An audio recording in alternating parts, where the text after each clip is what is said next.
ప్రతిఘటన టీవీకి స్వాగతం. క్షణక్షణం మీకోసం.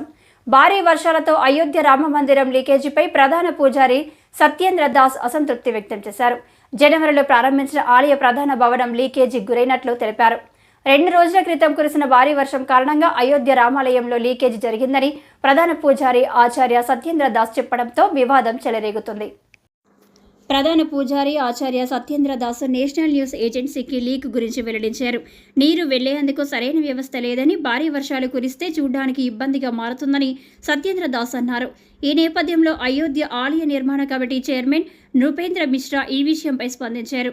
గురు మండపం బహిరంగ ప్రదేశంలో ఉండడమే దీనికి కారణమని నృపేంద్ర మిశ్రా తెలిపారు. నిర్మాణం పూర్తయితే సమస్య పరిష్కారం అవుతుందన్నారు. మొదటి అంతస్తులో లీకేజీని గుర్తించామని, మొదటి అంతస్తు నిర్మాణంలో ఉందని మిశ్రా వివరించారు. నిర్మాణంలో కానీ, డిజైన్లో కానీ ఎలాంటి సమస్యలు లేవని నృపేంద్ర మిశ్రా వివరించారు.